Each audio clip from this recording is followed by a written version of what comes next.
Initializing. Looks like it says end broadcast. I don't know. We It might says be live. live right now. It says live. All I'll go right. check YouTube. Let's go live. Are Let's we go on the live? counter.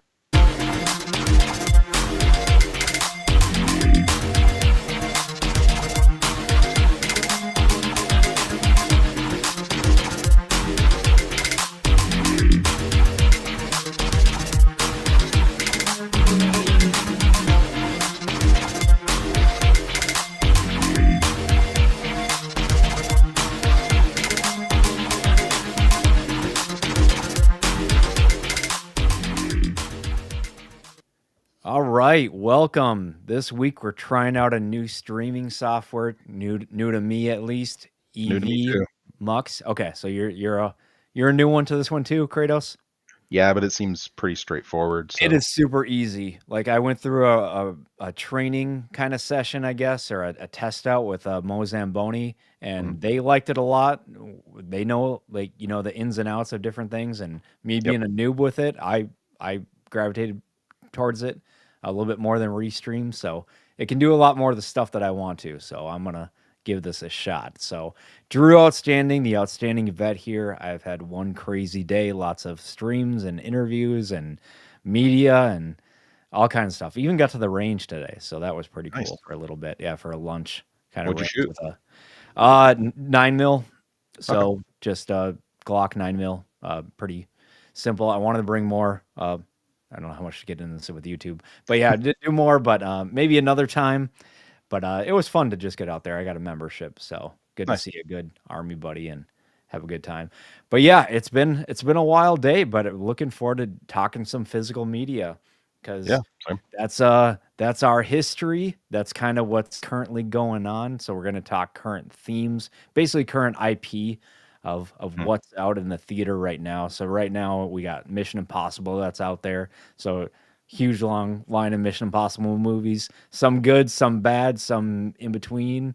Uh, and then what else do we got? Final Destination, similar length of IP of 5+ whatever films. Yeah. You bet with we'll get into it, but with Final Destination, you know what you're gonna get. It's kind of like the Saw movies, the Yeah. Paranormal, the Purge, that kind of stuff. Yeah. They've got a pattern. Yeah, which is fine. You know what you're gonna watch that night, and which is great because if you collect, get all of them, collect them, you can pop in one or the other, and especially around the time of Halloween later on coming up, I'd Yeah. love to kind of go start to finish with Final Destination, Saw, Paranormal Activity, like those type of Mhm. ones would be good. Yeah. This Halloween, well, this October, we're doing more just horror movies from the '80s that Cloud has never seen. So we Okay, got like another one per week, basically. So that's my October coming there up. you go. Yeah, and then the whole remakes and reboots and re-envisions and all these things. Oh, not to mention How to Train Your Dragon. So we got How to Train Your Dragon, Lilo and Stitch, and then yeah, I haven't seen either of those new ones too. But have you seen Snow White? You're talking about, or just the old one? I mean, yeah. So Snow White is still a little bit in the news cycle, mostly that it's just they abandoned it and it's going to streaming now. Right. Um, yeah, the I haven't seen the new one. I'm not gonna give Disney my money to see that trash. And but I do have the original on VHS. Well, I don't know if it's the original. Original it might have been one of the Disney Vault re-releases, but um, it is pretty old. Okay. But yeah, how's your day been going? Your week since it's been a week now since we talked. What did we talk last week? We talked Memorial Day. We talked Oh, yeah. different ones. Give a little recap of that. So yeah, Braveheart. That's the one I brought in. That one to me, it wasn't really America Central, but dying for your country and remembering those who did. It's big on those themes, but we talked about a whole bunch of military movies like Pearl Harbor. Talked about Black Hawk Down. Geez, everyone, you all the ones that you brought. I came Yeah. when you came with like 30. Yeah, it just being in the military, being in the Yeah. army, you just find yourself with a lot of, military movies. Oh yeah. Before joining, I had, a few here or there. I think I did have Braveheart Mhm. and a couple of stuff, Oh, but Patriot. what's that? Patriot. Yeah, we talked about that. Was a good Yep, one. Patriot is a good one. Like, we went on for a while. Like, yeah, the show went on longer than I thought, which was just fine. But yeah, we were Yeah. into it talking Saving Private Ryan, like the ins and outs of Vin Diesel, the Tom Hanks, great Yeah. character development. Yeah, that Patriot one, like I could talk Patriot all day. Yeah, and then actually, even before that, we had a long discussion about. We were talking about like how Disney Plus kind of retroactively changes stuff, and that's a good reason to keep physical media. Yep. All the downsides of that. So Yeah. yeah, that Yep. one that was a good discussion. Yeah, just with the format of this, yeah, the whole let's get physical media is probably gonna be a reoccurring show with different people throughout the week, but our Thursday show is gonna be me and KratosElGratos here. So it'll be a good one. I like talking old stuff, happy moments, happy movies, and or good experiences, whether it's a tough movie to watch or a funny one or a drama or I like psychological thrillers. I like going to a movie and be like, all right, what's going on? Tell me where we're going on this journey. And then it takes just a U-turn. It's like, what? I wasn't expecting that, but I'm in for it. So like The Thing, Inception, Yep, Matrix. Matrix, Fight Club, Oh yeah, Memento. we should Yeah, have an episode where we just talk about all those. That'd be good. yeah. There you go. Yeah, let's start making a list of future weeks. To what to Yeah, talk about, and it'll probably overlap to like what's in the theater. yeah, Hopefully the theater kinda gets better too. It yeah, looks like it is this year, but I'm not gonna put my money on it because who knows what can happen next year. A lot yeah, of this stuff is just holdover from the last 5 years yeah. that they've just been pushing back. Yeah, I'm gonna talk everybody's ear off when the week Jurassic comes out, because I've got a ton of physical media for that. That's Okay, let's plan on that one for a oh yeah, Thursday show then. Uh, yep, yeah, that's coming out soon though, it is. because I think it's what Let me look that f up. I can't remember the order, but Fantastic Four, Jurassic World, or Reboot, or whatever the thing is. Jurassic something. Rebirth, Yeah, Rebirth. Afterbirth. Yeah, and then, what's the other big one? Um, I'm blanking on it now. Uh, Other superhero one. Now I'm Superman, blanking on it. Got live brain. Superman. Yeah, it's Superman, of course. Yeah. Yeah, because it's not even registering. Because I just see so many Right. negative things about it, or just things that are not appealing. We'll see. I'll try to give it the benefit of the doubt, but with all the baggage that's been coming along, so we'll see with that. That'll be a good physical media one too, because I got Yeah. quite a few different versions of Superman over So the that years. is Jurassic World Rebirth is coming out July 2nd. And do you know if Uh, that's going to be an actual? Is that a sequel to the third one? okay, all I know is that it takes place after the third Jurassic World, but it doesn't seem like any of the characters from the previous movies are going to be in it. It Um, almost sounds like a reboot, like a Amazing Spider-Man to Sam Raimi's trilogy. You know what I mean? maybe like it takes place canonically in the same universe. Um, it says because you go to IMDb, the description says 5 years post Jurassic World Dominion. An expedition braves isolated equatorial regions to extract DNA, and like the flashback scenes that you get when they were like doing the genetic modifications, looks like it's from the Jurassic World era. But Okay. yeah, like that's it's a whole thing to get into. But yeah, so that's coming out on July 2nd. So just looking forward a little bit. If we did a July 3rd show, probably want that to be 4th of July themed. Maybe talk about like Independence Day that Yeah, week. and check this out. I'm just looking at the chat now, and I like this feature where I could Oh, just nice. kind of Hoodie show it. D. So we Good got to see Hoodie you. D here, and he says it's like a soft reboot, kinda halfway. Who knows? Yeah, it might be fine. As just a yeah. If they don't put too much into it, but that Yeah. third Jurassic World, I just got so lost with that one. The second, okay, the first one was all right. We talked about this last week, but Mhm. it's like okay, maybe we're gonna finally see like the amusement park of Jurassic Park, Jurassic World, whatever you want to call it, and Yep. and then they just kind of made fun of it. So it was Yeah. like the younger kid. He's like, "Wow, this is so awesome." And the older kid is like, "This is dumb. I'm gonna play on my phone." And I then have there's all the corporate sponsorship, Verizon, oh yeah. Indominus Rex and stuff. Yeah, Verizon presents Yeah. Indominus Rex. It's so funny. It's like there's a lot of meta stuff in there. Yeah, like Yeah, let's and so that let's just deep took me dive. out of it. It's like, "Yep, I know how corporations work. I Yeah. don't wanna see that right I now." definitely want to deep dive that because yeah, the first Jurassic World, it presented the promise of what I wanted as a kid when I saw Jurassic Park the first time. Like you see the park in all its glory in Jurassic World, and it's like the first half of Jurassic Park before things go down the drain. Yep. When you're still optimistic about like, oh yeah, this is such a cool idea. I would love to go there. Oh wait, no, never mind. Maybe Yeah, not. I mean, I would rather have it a horror movie, and Yeah. which is wild because that's kinda what they tried to make the second one, Hmm. the second Jurassic World, but they took him Yeah. off the island, and then it made this, like, haunted not haunted house, but this Yeah. Like the house of mansion. different mansion of different things and selling Yep. dinosaurs, and it's like, yeah, it didn't win me over, and then so, yeah, it'd be cool to just see a completely different Oh yeah. story, but if they're gonna put too much current day things into it, which they probably will, then not so much. Yeah. I'd be super excited to talk about that whole franchise here in a few weeks. Hail Bruce, by the way. See you in Yeah, chat. yeah, Bruce was in here. I was on Adam's show, Soldier Spirit, right before this, so we were vets talking. So Nice. Bruce is a common guy in there, add some good commentary and everything. So Bruce is a good guy. Very cool. Yeah, I know Adam. We met last year in Vegas, hung out a bunch. Um, yeah, he's a good guy. Yeah, absolutely. Yeah, he's doing a few more things when it comes to like paranormal stuff and yeah, some ghost hunting type deals. Oh, right. Yes, Yeah. yes. So he's got some good stuff in the works. So that's pretty Cool. cool. Okay, well, real quick. So Jurassic World Rebirth is coming out on the 3rd.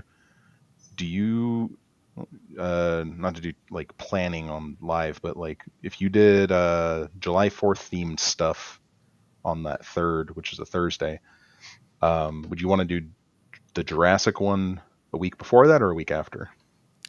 Uh, Assuming that's what you want to do.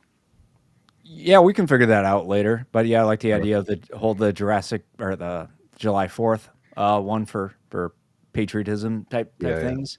And then Maybe after, because then I yeah, can have a chance to we'll watch it that figure that weekend. out. We'll compare it to like the Superman release and whatever else is going on too. I'll find a way to watch it. Okay. I may or may not give them my money if I hear good word of mouth from people, but Yeah. maybe We'll go see. see it that weekend. Talk about it the next week. Not a lot of goodwill right now No. going because even Mission No. Impossible, like I admit it, like I would have normally seen Mission Impossible, The Final Reckoning Part 2, The End, whatever they're calling it. Uh, Do part do. yeah, I was ready to see it on Thursday. Was it last week? And I'm just like, or Friday, and I'm like, I can't do it. I just can't spend $20 to even just get the ticket, Yeah. and that's with like the discounted fee for using the online Hmm. app and stuff like that. And then going all the way, and like I said, like the heat is just crushing me right now, as Hmm. far as my nerves go. So I'm gonna be this hermit guy. So you see this my cabin in the background here. I'm gonna be a Drew of the North right now. So that's why I made that icon or that picture I put of us. Yeah. So I got me as a Viking. So I just need to be my hermit Viking self watching Yes. physical Yeah. media for the summer. I so I really wanted to, give Mission Impossible my money just to vote with my wallet a little bit and, give them some money, not give Disney money, just to, you know, for that reason. But Yeah, balance out the scales. after, I don't know, I was gonna see it the opening weekend just because I saw the other one and it was okay. I wasn't really excited about like the the AI into the world thing. It was kind of meh to me. But um, yeah, so I mean, I was just gonna go see it just because I was interested in seeing Tom Cruise running from his gay thoughts. So Yeah. Well, yeah, good I saw action what was it, scenes. 2 years ago? Was it was Final or Dead Reckoning Part Yeah, 1. and that's another problem. They should have been like much closer together. Yeah. Though it is hard to keep track of Ghost Protocol. What is it? Hmm. Fallout or no? Ghost Protocol, and then How about because they 3, stopped 4, and 5? numbering, it went Mission Impossible, Mission Impossible, Mission Yeah. Impossible 2, and then was there a 3? Actually, I got some right here. Sorry. So we got Mission Impossible. I'll just. Oh, that's not going to work with the freaking green screen. Will any of these work? Kinda. No. I got to change. Put it in front of your shirt.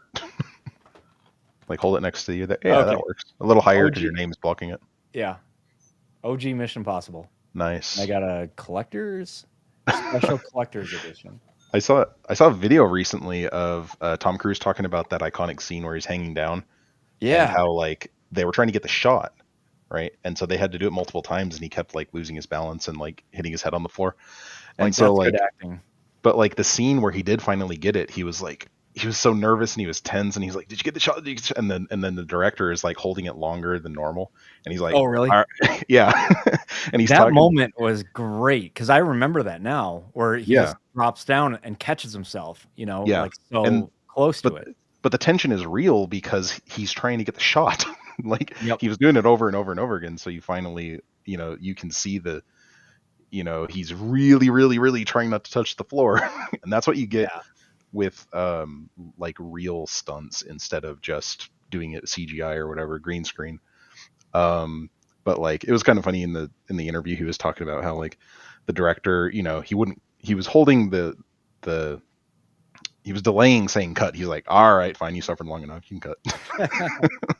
No, that's good. That's good acting. I heard something similar for John Wick. The director of John Wick was talking about Keanu Reeves, and like when you see Keanu Reeves, John Wick on the screen, limping around, holding himself, all these, you know, that's real because like Mhm. Keanu Reeves got like beat the fuck up, like all throughout the training, the shots, all these things. Like he's getting bruised and beaten everywhere, and then they, do the filming and add in all the stuff, the cars, the fights, or whatever ones he was doing.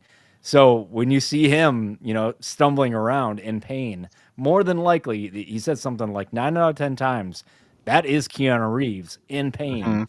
and on the Yeah. screen, and that he wanted to keep it. So I'm Yeah. like, that's good. Tom Cruise, Keanu Reeves, like those are movie stars, current acting movie stars to me. I thought there was another one, but or Well, Denzel Washington probably too, because I heard a oh quote yeah. about him. That, He that was just talking, yeah, he go was ahead. talking to Michael B. Jordan, and he's like, "Don't post everything on Facebook or on social media." He's Yeah. like, "People aren't gonna want to come pay money to see you in a show in a film if they can get the rest of you for free all the time. Like, have a Right. sense of mystery." And it's like, Hmm. yeah, we need advice like that for people. Well, so what you were saying reminded me of not only the scene in Lord of the Rings when he kicks the helmet and actually like broke his foot, but also just Jackie Chan.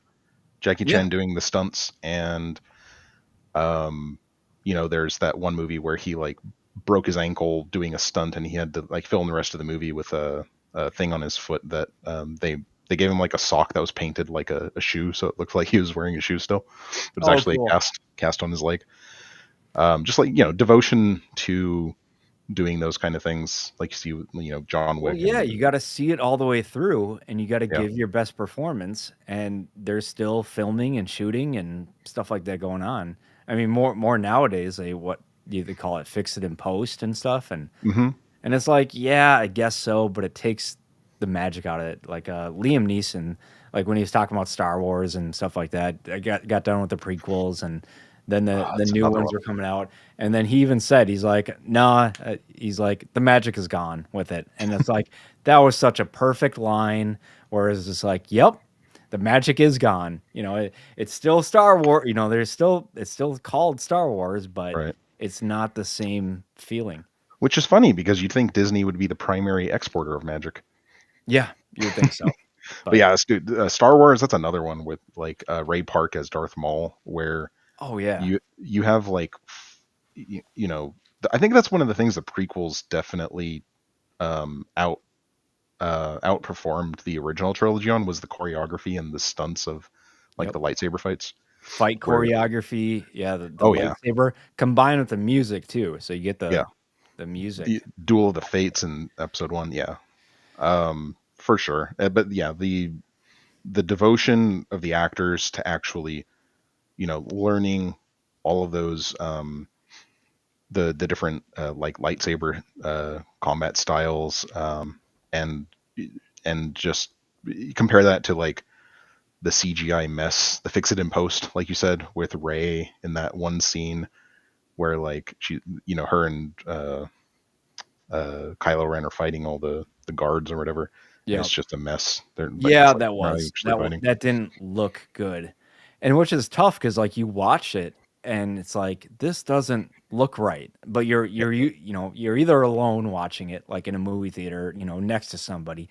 that you can't have, a commentary as it's Yeah. going on, you gotta wait till the end, but by then, you just, like, you're not really thinking about it, but now we can Mhm. go on, YouTube and talk about this stuff, Oh yeah.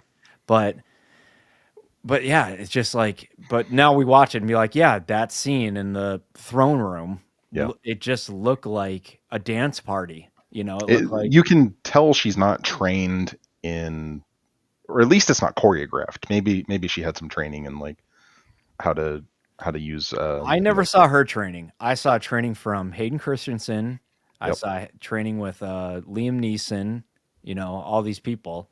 During the prequels, and it's like, Yeah. it was look real fight stuff. And maybe I missed it. Sorry, I didn't see Daisy I Ridley. I benefit of the doubt. Maybe she did. Maybe she didn't get the training. But maybe she did get the training in there, and she's just like, you know, completely weak, and so she couldn't do it. Who So knows? Or Kylo Ren, or, Adam yeah, Driver for that matter. I don't but know. Just, I saw yeah, those movies, like I think I told you last week, or it was one and done. I saw them in the mhm. theater, and Yeah, it's same. like, that okay, that didn't feel, that wasn't awesome. Like, I saw Yeah, the prequels in the theater each time, and it's like, all right, that was a movie. That was yeah, a movie that you can say liked some parts or didn't like other parts, and whatever. But yeah, these last 3 where it's just like, it was a chore to, like, yep. get done with it. And Oh yeah. the main thing is, I think it's too much of current day stuff. It's like, yeah, I just got done with work where I had to have meetings about this stuff, or talk to clients or customers, or whatever, and now, Mhm. just these Well, things are in the movie. yeah. Take it back to Mission Impossible, because like Star Wars, they didn't have a plan for the sequel trilogy. Maybe if J.J. Abrams had stuck with it for all three, you might have gotten something you know halfway passable. But like look at Mission Impossible, where they don't necessarily have a plan for it, but you have at least Tom Cruise coming in after two, which I think is what everybody, what most people say is the lowest point. But like you have Tom Cruise coming in and kind of taking over the franchise and turning it into something, kind of recovering it. You know, Yep. Yeah, each one, or most of them, had different directors. So yeah. that first one was more of a spy. Oh yeah, It was your, it has a totally different feel with yeah, it was the backstab deception. moment. I mean, you want to talk about psychological thrillers? Like, Yeah, that's the most Mission Impossible you could call a yeah, psychological yeah. thriller, like a That's who done it type right. deal. That had that's Angelina Jolie's dad, right? I forget his Yep, name. John Voight. Yeah, from Yep. Holes. Yep. So he was awesome in there. Like, I didn't Yeah. believe that he was still alive when you saw him in that phone booth kind of Mm. scene. Yeah, and so like that was kind of an interesting twist where well, I mean it's probably like stereotypical now, but like back then it was you almost could have guessed it, but you didn't see it coming. Like he you know the guy that fakes his death ends up being the bad guy. You know, Yeah. it's very much in line with like Bourne type movies and like you said, spy thrillers where you don't know who to trust, kind of thing. Yep. But then you roll into, like you said, number 2, and it's just called MI2. I don't even if it's called Mission Impossible 2. It's just straight up MI2. And so And this, it's your John Woo. I can't remember what John yeah, Woo did before, Mission Impossible 2. I think music videos. I remember seeing some music videos around that time, whereas it looked like Yeah. a real action movie, but it was a music video. Yeah, people in the chat could, if you can remember that. I don't know why that came to my mind just now, but it was fine. Like it Yeah. gets a lot of hate, but I'm okay with it. I like the whole plot of the whole well virus vaccine kind of deal. Hmm. That kind of caught my eye. Just what do they call it? The Chimera. chimera, yeah. And so, well, yeah, the two different things. What was the other one called? Chimera, and it was the other thing. Um, It was two I'm different looking up mytho. in Mission Yeah, Impossible 2. It's a biological weapon called Chimera. and then there was the antidote too. Right. I don't remember. But it was fine. It was Tandy. I'm probably gonna say her name, Newton. Tandy Newton. She was okay. Yeah. It was more of a. I guess it was spy, but it was fine. It was a whole like double agent thing. So I like it was interesting that it came out after the whole 007 or GoldenEye, where you had double oh Hmm. 006 and 007, kind of crossing each other. So you got kind of that a little bit of feel with it with the previous guy. And was Hmm. that Sean Bean? Am I making that up?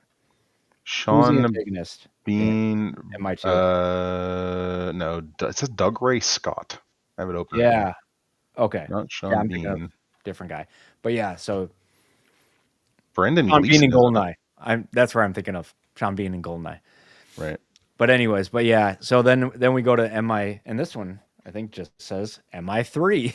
Yeah. I think that might just be like the cover art um on like the websites with like the like TVDB, the television database. It has it as Mission Impossible II and Mission Impossible III. Okay, but yeah, this one was your straight up. Well, it was your action movie, but then you get Philip Seymour Hoffman, and Yes. great antagonist for that because you got Oh, Carrie. Well, you get Tom Cruise that he's like, no, I'm done. I'm out of the game. I think he did training. I think he got out of the field and then he was training yeah. agents going into the field. And one was Carrie Russell, which I didn't even know it was her at the time Hmm. when I watched this.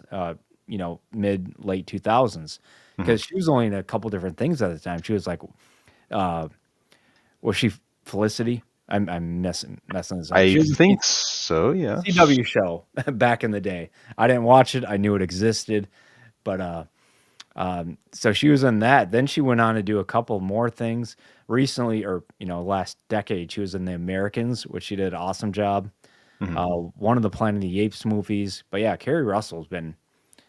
Unfortunately, she was in one of the Star Wars movies too, sequels.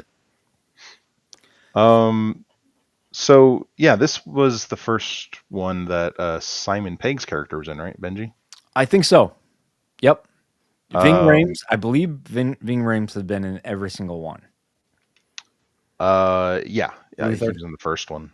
Yep. But then so Billy Crudup, who is the guy that plays Dr. Manhattan, is in this. You got pretty sure that's him. I'll go check. But and then you got Lawrence Fishburne in this too. It's such a like this is this is where the franchise started turning back around. Yep. Um It's like, okay, and we got something here. Like they're cooking now. oh yeah. Yeah. And it started becoming what it is today with Mission Impossible 3.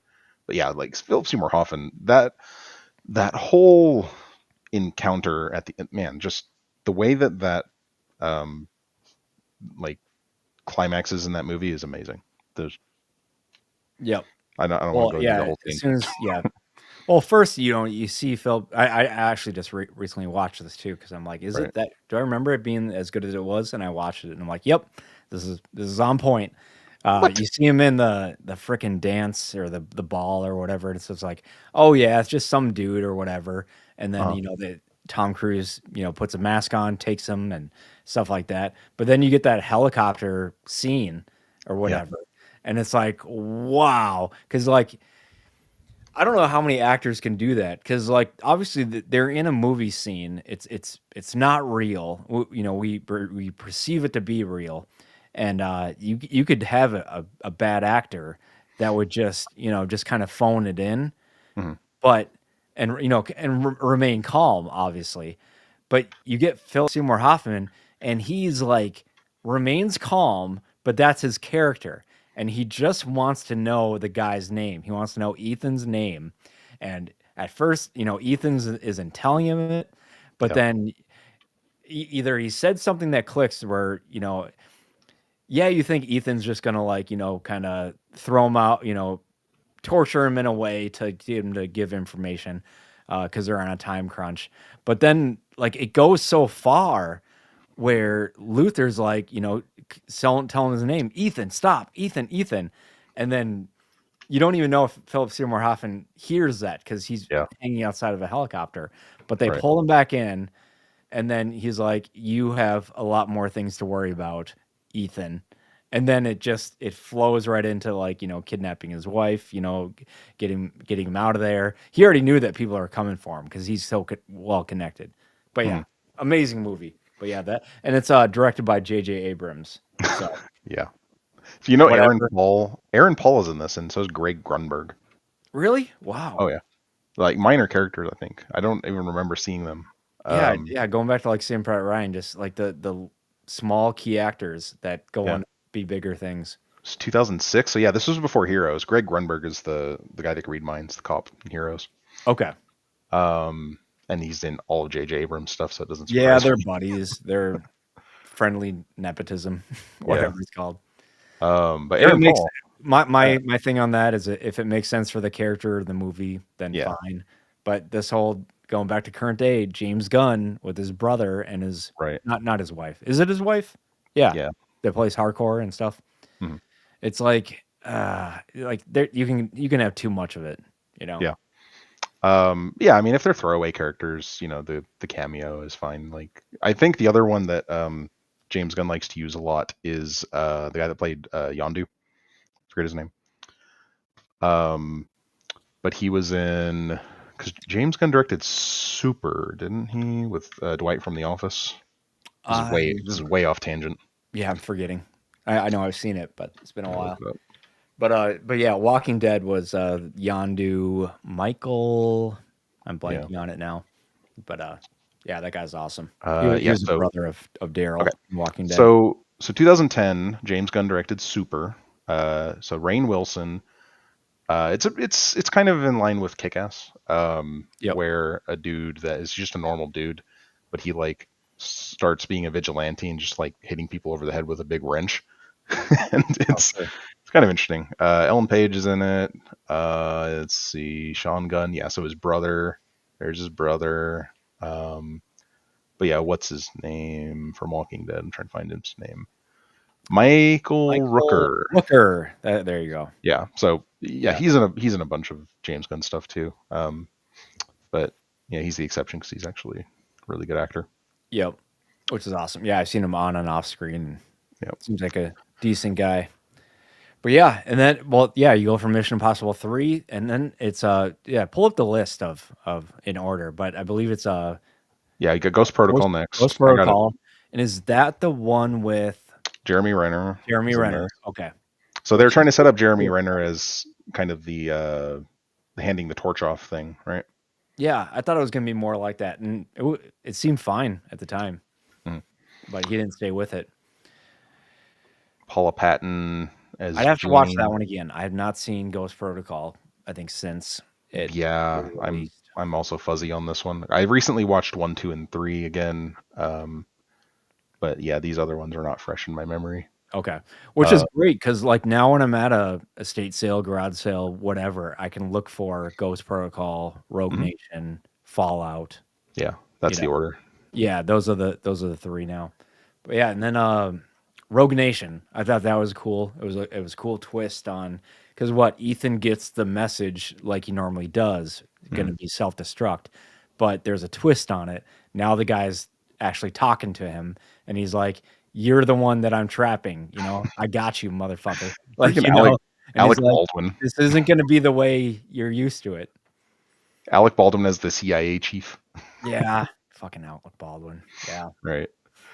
He's so Um, at least in the last couple decades, just typecast to just be like corporate douchebag, you know? Yeah, like from 30 Rock, kind of. Yeah, yeah. Basically, he took the 30 Rock character and just kind of ran with it to different IPs. I mean, when you're, yeah, I don't know if I can't remember if I talked to you about this or if it was somebody else. We were talking about like sometimes you you want to lean into, like, if you're good at playing a role, keep playing that role. You don't necessarily have to break out and do something wildly different, which you see a lot of times people do. Like Daniel Radcliffe, for example, like he didn't want to be typecast as Harry Potter, so he went and did some like as an adult, Yeah. to be clear, some nude play involving a horse, something like Oh that. no. Yeah, it was all, yeah, because and that's what you see with like child actors, where they, as soon as they become adults, they like try to rebel or whatever. Yeah. Um, but yeah, that was a weird one. But then you have just other cases where I can't remember exactly which actor I was talking about. But it was just in general, an actor will get typecast, and sometimes they lean into it just because they're good in that role, which makes sense. You don't you don't have to be an actor that, okay, like uh the heck is his name, uh Meet the Parents, Meet the Fockers, what's Ben his name, Stiller. Ben Stiller. He always plays himself. He just plays that character every time. There's Yeah, no, but he's it's so a, good at it. Yeah. yeah, exactly. It's like you Yeah. don't Just he doesn't goofy need to Ben be. Stiller um playing, you know, he was dodgeball. Dodgeball, Heavyweights was amazing. Yep. He played the camp guy, camp Yeah, but even leader. in Meet the Parents, and it's just goofy Ben Right. Stiller, which he pulls off very Now, well. now Just Adam Sandler, he plays Adam Sandler in a lot of things, but you also get like Uncut Gems, where he's actually a pretty good actor. And like Funny People, have you ever seen that? no. That one, he's basically playing a fictional version of himself. Okay. Um, it is extremely good, and I say that with the knowledge that Seth Rogen is the other main actor in that movie. So it's not a good. Um, it's not starting out hitting the ground running, in my opinion, right? But it's a dramatic movie about basically Adam Sandler's life. At he's basically seen as an actor that just sold out by doing a bunch of low hanging fruit shit movies like Jack and Jill. In real life, Yeah. Adam Sandler did those. Um, but yeah, and it's just this really nice movie about a comedic actor, and then Seth Rogen's character, who's a comedian. He's an up and coming, uh, you know, comedian, possibly actor. He might be wanting to do that, but like, and it has a lot of themes of like death and regret and patching things up with his ex-wife and all that. And it's also really funny, but it's Okay. called funny. It's called Funny People, but it's like this dramatic movie, and it's heartfelt, and it's really freaking good. Yeah, Um, Adam Sandler's been good at that for decades now, of just combining funny and drama, yeah, or yeah. action, or something like that. Like even 50 First Dates, there's a lot of sincere moments in that. It's mostly comedy, but yeah, I think he's pretty good at a certain version of rom-com. I think, you know what, I think I'm just coming to a conclusion right now in real time. Adam Sandler creates male rom-coms, or Yeah, like pretty much. rom-coms targeted at men. It's a good point. Yeah, 51st Dates was awesome. I The love that Wedding documentary. Singer. Yeah, that's interesting to think about. Yeah. But yeah, so yeah, Typecasting. Ghost Protocol, those three. Do you Yeah. got any big takeaways from those ones? Ghost Protocol, what is it, Rogue Nation and Fallout? Rogue Nation, Fallout. No, because those ones I'm still fuzzy on. Even the Fallout came out in 2018. Yep. There's Okay, a so little Henry Cavill. That's the big thing to talk about in Fallout. Yeah, that was awesome. And I liked him coming out on the scene. is it okay? I don't know. You have a You didn't like the spoiler character tag. or what? I don't know if you have a spoiler tag. You want to say anything about the recent one that came out? I don't know if it's public knowledge that Henry Cavill is in it. Oh, I didn't know that. Yeah, so spoilers. Okay. Yeah, But I I haven't still seen gotta the see movie that yet. one I then. just know that he's in it. And I know I they're don't know doing much about it. callbacks to the previous movies. Yeah, So I don't know if it was a flash. There apparently there's a ton of flashbacks in it. I don't know if he's in a flashback scene or if he's a major character in it. Okay. So, but I know that. Okay, so yeah, I guess there's conversation around, and then obviously, the one that came out 2 years ago.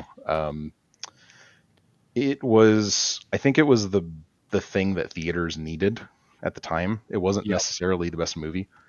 Um, they shouldn't have made it a two-parter with it being so far apart. Like at most, if you're going to do a movie like with a cliffhanger, it should be a year apart at most. Yeah. Um, do you okay? Real quick note on that. Do you know the release dates of the original Lord of the Rings trilogy? No, Let's offhand. let's Just look like this early up really quick. 2000s. Let's look this up really quick because it's going to blow your mind. Lord of the Rings, the first one released. Where is release date? Release date. Okay. We got December 19th, 2001. Okay. Okay. December 19th, 2001. And then you had Two Towers, 5th of December, 2002. Oh, perfect. Right? So that is a few days less than a year, right? Yeah. Okay. Release date. Yeah. So now, King. Turn of the King. So December I remember them being pretty 17th. quick. December Yeah. 17th, 2003. Yeah. So 1 year apart, all three of them, which is insane because of the production value of. I mean, they were all Yeah. filmed at Everything the that same went time. into it. Yeah. Like if you're gonna do something like that where they're spaced out by a year roughly, each, 2001, 2002, 2003, Christmas movies by Shaka Zulu's definition. Yeah. Right. um, he has a hot take on what counts as a Christmas movie. It's any movie you watch around Christmas time. Interesting. Yeah, that's a bad take, Shock. I'm sorry, but yeah. So Lord of the Rings, that's his definition. Um, he considers Lord of the Rings to be a Christmas movie because they all came out around Christmas. He just watches them in December, and that's fine. Okay. There you go. But yeah, that okay. So like, if you're gonna back to Mission Impossible, if you're gonna be doing a two-parter. I mean, Harry Potter did it back to back. You have um, obviously Twilight copied that. They also that the last movie came out um, in very close proximity to the first one, the two-parter. Hunger Games I think did it. So yeah, it was just this pattern where the last movie in the franchise was going to have two parts to make it extra epic, but you have to execute it right. Um, and then there was some Mission Impossible tried doing it, and what was the other one recently? Oh well, not technically a two-parter, but Avengers. Like originally it was going to be Infinity War Part 1 and 2, but then they renamed Part 2 to Endgame. Yep. Which Um, I'd be fine with if it yeah, ended with Endgame. You know, right. if that Yeah, was me it. too. Yeah. Well, But and they didn't shove in Captain Marvel in between the two. yeah, but it's they did a year apart. So like Endgame still had all of the hype from the first one. It had the huge cliffhanger from Infinity War. Probably all the memes that came out of that was a cultural moment for sure. Um, like Yep. the But yeah, that's the whole point. They have a plan to yeah release it and film it, and no matter what's going on, it's like this is gonna happen, yeah and that's just not what we're getting nowadays. Yeah, because yeah, even and 2 years for the last two, that's yeah it was too much. I thought it was gonna be a return to form. When they did yeah, that one, what was yeah. it, 2023, summer of 2023. Let's look up Like when that I came. even went to I wasn't even feeling well. I think I was pretty sick at the time. And it's like, yep, I'm gonna go watch this movie because all the hype. It was coming Yeah. off of Top Gun Maverick and everything. Oh yeah, that's the reason. Okay, Top Gun Maverick is the reason I went to go see Dead Reckoning Part 1, which is what That's it a was good called point. back Me too. then. Yeah. 2023, just because of Tom Cruise. This was July 2023, so yeah, 2 years ago. That's where I think that this last one has failed a little bit. Is it should have come out a year ago. They should have planned, or at least maybe they should have released the first one a year later. That's probably more realistic because that wouldn't had COVID delays and everything. Yeah. And Um, I'm just not a fan of the two parters. Like Me neither. it's a half a movie. For It one, is. they're longer movies, and then it Yeah. just ends abruptly. Yeah. Because The like, first one, it did not. Well, that's it. It's like there's some stuff that got wrapped up, but it did not have a satisfying ending. There's a difference between like a movie that has a satisfying conclusion well, and they then a just end up cliffhanger. getting the key. You know, Yeah. it's like all that stuff. Yeah, you beefed Yeah. up you introduced like weird villains and stuff like that, and gained some allies. And Yeah. then the one And girl, Mantis, yeah. had a turn to the better or Right. whatever. But then in the end, it's like, okay, it's just like a video game. It's cool. It's like, yeah, you got the Yeah. MacGuffin to go on to the next level. But it's Right. like we're here to watch the whole thing. Yeah. So it didn't have a sad. Oh, and it's the same thing with Spider-Man, the animated one that came out, where if they would have just like ended the movie a few scenes earlier, I don't think people would have had a problem with it. But like it's really just about they they go into this extra scene now where you think, oh wow, this movie's going to have a fourth act or something like that, and but it's like it makes setting up something for the next movie at the end of one movie. There's a way to do it right and there's a way to do it wrong. Well, we talked about this before. To subcontext, subtle. Yes. There's ways to do it rather than being just in your face. Yeah. And yeah, so Spider-Man did it wrong. I think Mission Impossible did it wrong, but because at the end of that movie, I was like, okay, how much more plot could there even be here? And not only that, they kind of wrote themselves into a corner with the AI antagonist, Yeah. with it being like so overpowered that it could essentially predict the future or whatever. Yeah, it just knows Um, everything. You're like, yeah, "Oh, we knew that we were gonna fail." I'm like, "Okay, yeah, cool." yeah.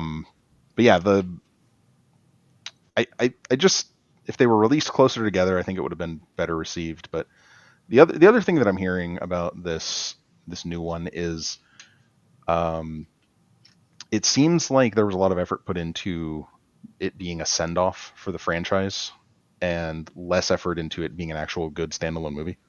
Okay. Which, in a sense, I can appreciate that. Like, Tom Cruise might be saying, okay, it's okay if we take a loss on this, it's fine. It's just the fans deserve to have a good, ending to the series or something, and I can respect that. That If used they, to be the point of making movies, you yeah, know? yeah, prioritizing the fans and like, Yeah, and putting out something quality, and then, yeah, yeah, if it yeah, made money, it made money, and right. there were different ways to make money back then with phy Hmm. discs and physical media. Exactly. Yeah. There was a lot of things. Like Family Guy is a great example, and Futurama, where they had good DVD sales, and so shows came back. Yeah, they came back to life. Yeah, I Yeah. was one of the guys that got Family Guy on Yeah. DVD and, Yep. like, showing it to everybody. I'm like, "You gotta check out this show." They're Yep. like, "Oh, well, yeah, I heard that was just a dumb after Simpsons copy thing." I'm like, "No, it's so much more than that." And now Simpsons copies Family Guy. It's kind of Yeah, come full now it's circle. the other way around in South Park and stuff. Yeah. And I think Firefly even got the Serenity movie because of DVD sales, because it was like this Probably, I wouldn't cult doubt it. classic. There's Yep. been a lot that they didn't do well on in theater for Yep. whatever reason. There's always gonna be a reason, a movie may not do well Yeah. in theaters, but there's other ways to make it work and make it popular or resonant or cult classic or Hmm. even still profitable. Yeah, Yeah. it was So yeah, just I a remember long release. Firefly. Firefly got one season on Fox, and it got canceled. But this is another interesting conversation to get into, because do you know that there's this website called TVDB, the television database, right? And this is what services like Plex pull all the metadata from for, like, you know um, the artwork, the thumbnails for the episodes, the name of the episode, the what actors are in it, all of this stuff, who directed it, um, the release date, anything, any kind of data associated with a movie or an episode, right? And they have there's there's a there's an aired order, and then there's a DVD order on most things. Oh, And cool. there's this whole, and so when you're sorting your own media, you can use TVDB to kind of like populate that metadata with Plex, for example, right? And so if you have this stuff digitally, which I know we're talking about physical media, but I'm a huge advocate for like take your physical media, back it up. It's you can still hold it. It's on a hard drive. It's just not Yeah. you know. But because there's always that risk that like DVDs can last a pretty long time. But I liked having backups of stuff, and then also the convenience of being able to watch it all. From Plex is nice, but yeah. So like back up your media because the having the physical media is it's only useful if it works, right? Yep. Um, True. but that's a whole other conversation. Anyways, so when you're organizing your stuff, there's a lot of shows of the era that had DVD order and aired order completely different. For example, Firefly, they aired that way out of order, and that's the reason why the show failed because nobody knew what the heck was going on. The plot didn't make sense. It's not one of the shows where you can just watch it out of order. Um, to a certain extent, you can, but there are things um, that happen in every episode that build up to the last episode, and for whatever reason they did that. I think maybe some producer had a beef with maybe whoever was running that show, but anyways, they released it on DVD. Now it's in the correct order, and people watch it and they're like, "Oh wow, this is amazing! Yeah. How, That makes more why did this sense. get canceled?" Yeah, makes I can actually Yeah. follow the It's plot now. actually a story from, one episode to the next. Yeah, and there's a lot of you know I think late 90s to like 2010ish. There's a lot of shows that suffered from this, where the production order or the aired order just is different for some reason, and it's another thing that makes collecting physical media difficult because um, you it's a whole other thing that you have to think about, right? Yep. You can't just buy the DVD set, or like let's say you're looking at two different DVD sets of American Dad. This one is a mess. This is probably the worst one I've ever seen because they have even different numbers of seasons depending on how you order it because they switched networks. And so Yeah, I one, heard about that. Even Family Guy was goofy at the beginning. Like they did yeah, volumes instead of seasons, and I'm oh yeah, like, I don't want 6 different volumes for 3 seasons or whatever yeah, the case was. So yeah, exactly. that was getting in the way. It can be a mess, and like having to learn all of that just to know if you have the full collection of something. Like, and Batman the Animated Series is another one where sometimes it's 2 seasons, sometimes it's 3 seasons, sometimes it's 4 seasons, and it includes Batman, the new animated adventures and stuff. And like Yep. Justice League is another one. It's Yeah, anyways. I was gonna bring that up. Justice League was goofy because it was originally on what was it, Cartoon Network, Yeah, Toonami, yeah, type time frame, yeah. and I can't remember if they did them out of order or at least they'd show an episode and Hmm. then it'd be delayed or they do like a rerun. Hmm. So they do a whole set, then they do reruns. Then I'm like, and it was late at night on a Saturday, so I was Hmm. a teenager, like out and about, and I'm like, Hmm. I can't be watching freaking Justice League at 11 o'clock at night, like, Right. and then I do clear out my night at whatever Friday or Saturday night, and then it's a freaking rerun, and it's not even in the order that I'm like, what is going Right. on? So Exactly. yeah, so I Yeah. waited until it was all done and put it all together, and it's like, okay, this is a legit good story. Yeah, Once it you is, and that's the shame of that one. It's such good writing in that show. yeah, yeah, and the titles, the Tabla Rasa Yeah. and Once and Future King, like those type of history, Hmm. meaning stories added into this superhero story.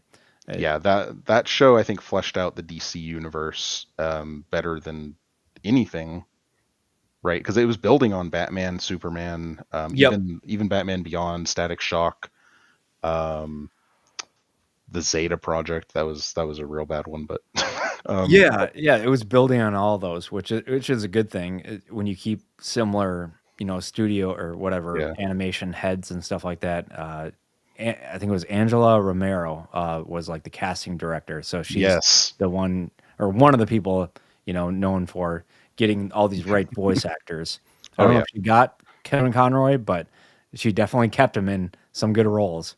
Did you know there were two different voice actors for Superman? Yeah. Tim Daly, I know, is one. Hmm. Earlier on, I want to say like in the show, Yeah, yeah. the animated Tim Daly. He was previously on like Wings, and he's been on other stuff too. Yeah, and they had He's a worked different with one for somebody else. Justice League, which I never realized. But yeah, he's a lot more like optimistic in the animated series, and then Yep. in Justice League, he's a little bit more serious.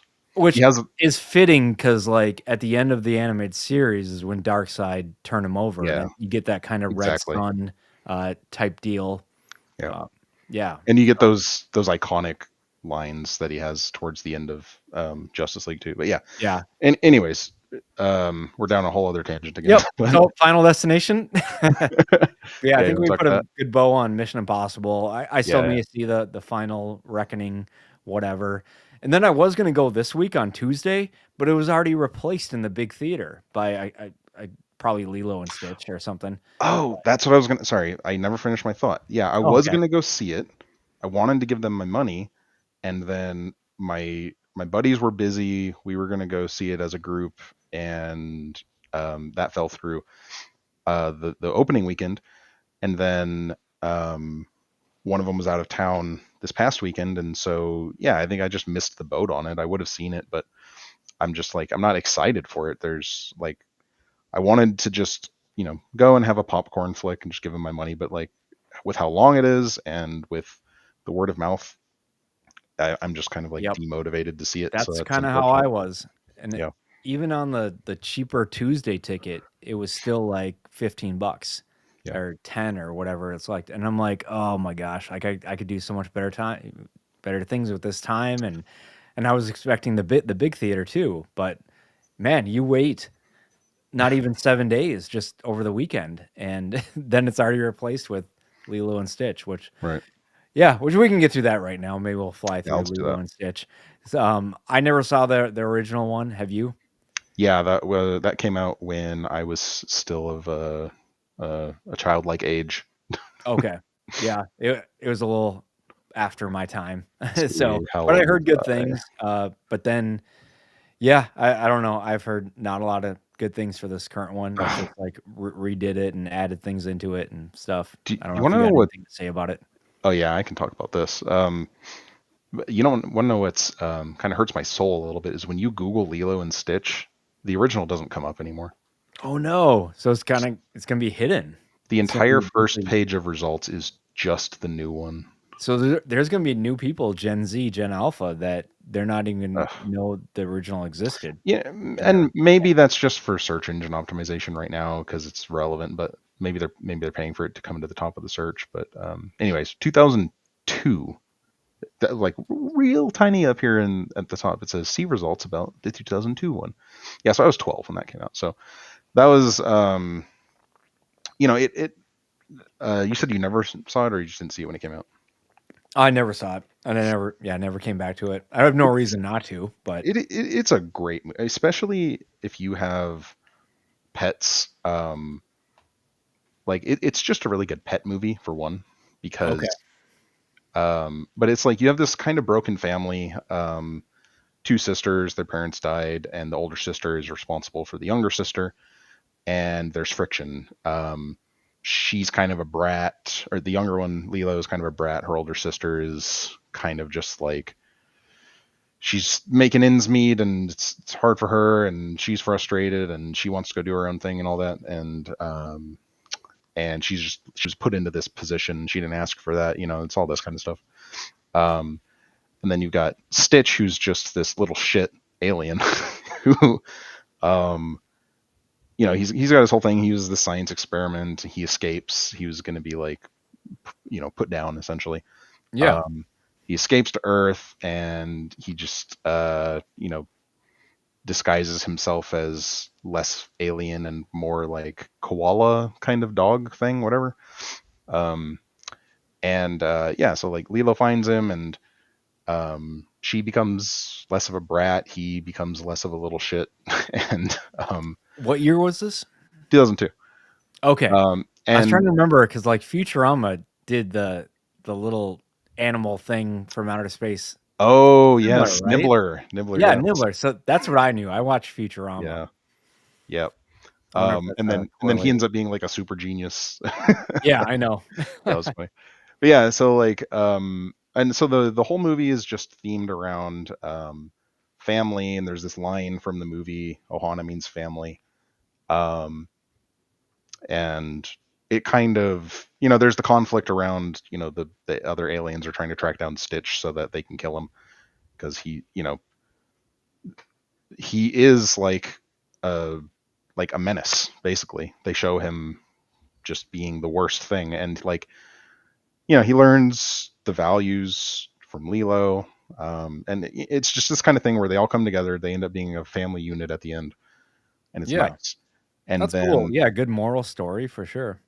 yeah, it's great. And like, um, and the fact that there's even a spoiler for the 2025 one is already a red flag because you know that it's different from the original, right? So like, if it's a live action remake, there should be no spoilers. It should just be like, oh, it's a remake. It's the same movie.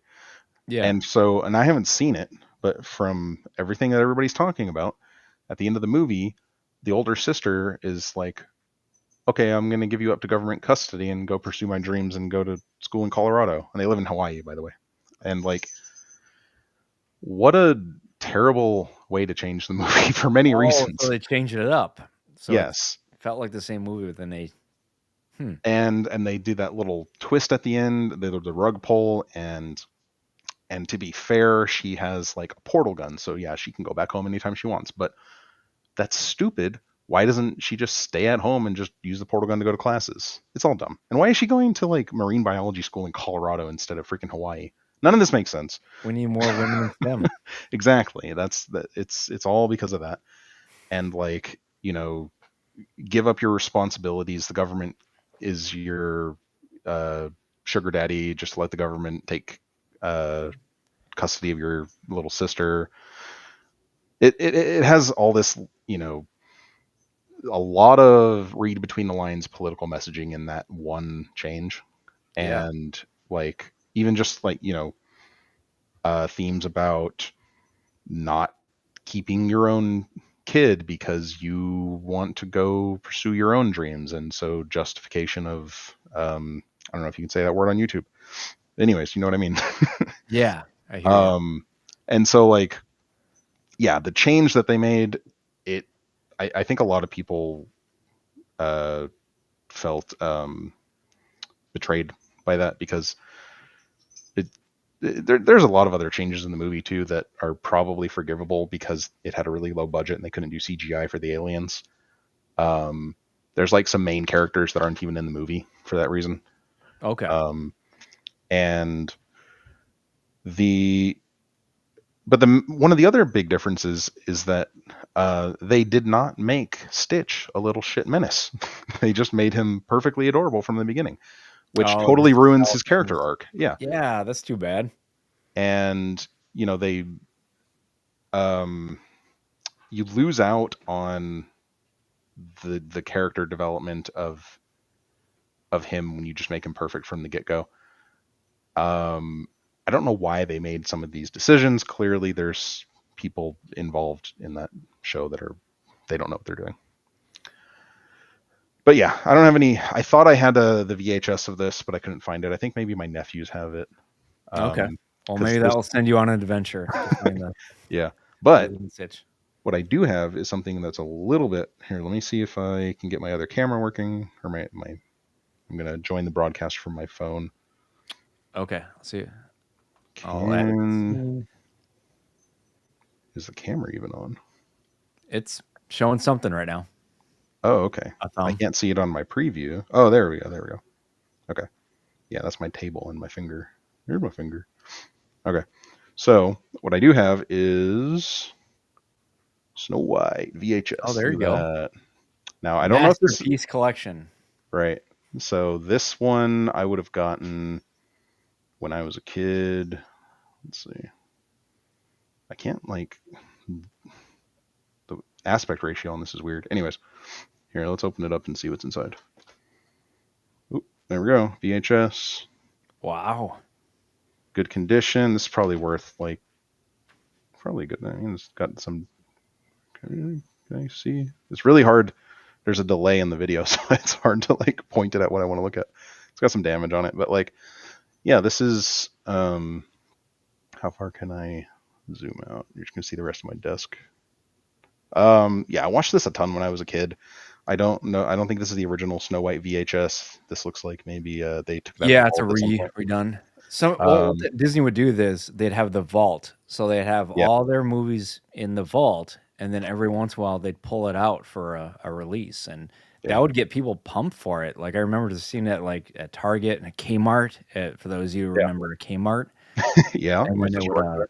yeah, it would be released for a little bit of time, and then they're like, get it before it goes back in the Disney vault, and there was Right. just a rarity to it. And nowadays it's not like that. They just throw everything out there. Yeah, and they also did theatrical re-releases too.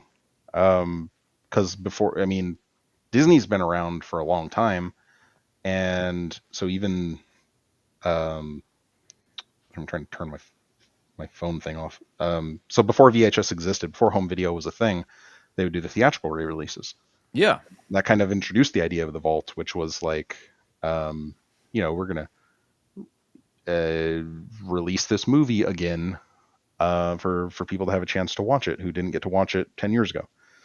Um, and yeah, it was an interesting strategy that like, can you just think back to a time when you couldn't just on demand watch whatever you wanted? Like there's my nephews have grown up in a world where that is they've never have gone wanting for something they wanted to watch. Right. Right now, like think back to the 60s or whatever. It's like I would really like to watch Snow White again, but I just like you can't do it unless you It's have not maybe possible. Yeah. um and Well, it then just you were looking forward to the next thing that was going to be released. yeah You're like, okay, well, give me something new, and then you get your yeah Beauty and the Beast, or oh the Terminator, 90s Terminator 2, all these yeah things.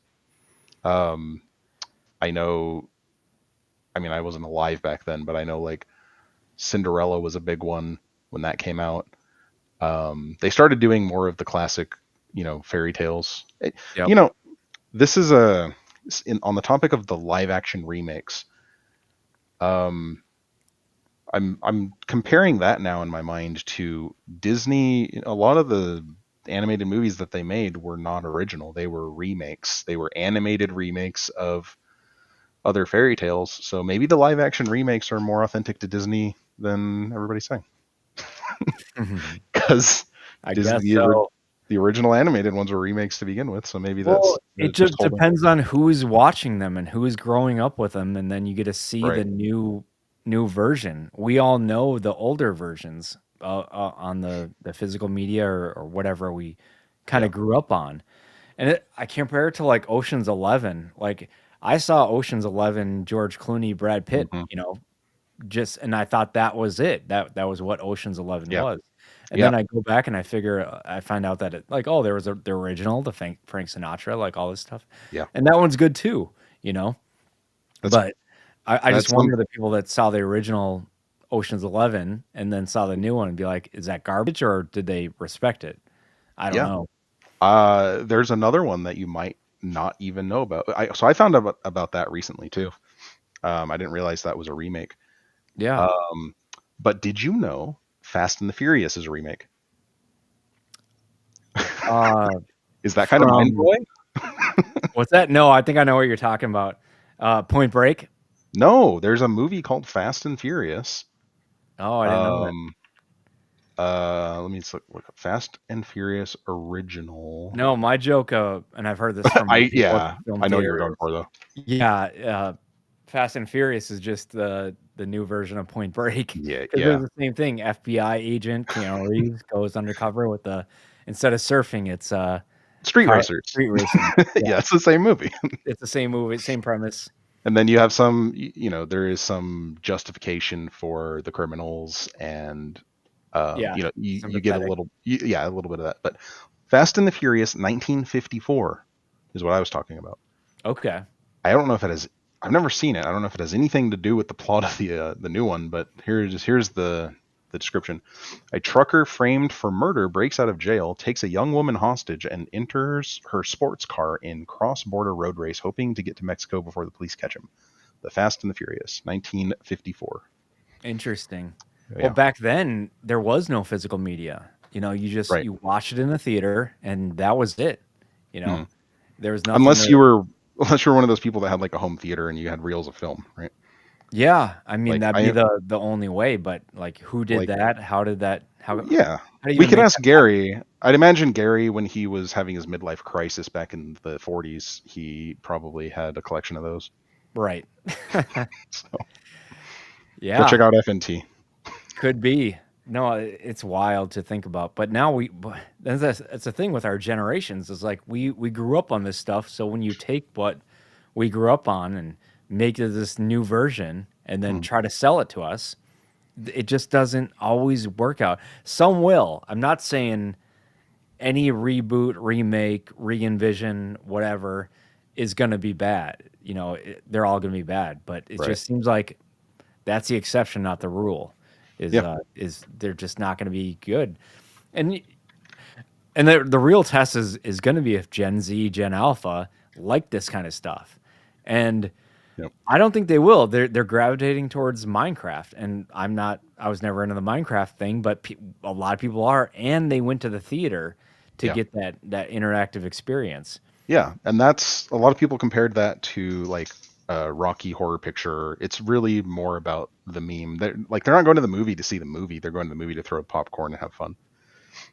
And Right. like, Well, and the do whole thing with cell phones now in yeah, yeah. movie theaters. It used to be unheard of to have your Yeah. cell phone go off or whatever, and now Yeah. people are just full on looking at their phone Well, while paying $20 a ticket. I have a counterpoint to that, but um, I'll get back to that. So Minecraft, which okay, so you have this chicken jockey thing. I don't know if you saw the stuff that was going on with Minecraft, where like the audiences were just A it was little just bit, yeah, it was just like memes and like the chicken jockey thing would happen and everybody would stand up and scream and throw the popcorn, but right? like the theaters leaned into it because why not? They're selling tickets. Who cares if they actually like the movie, right?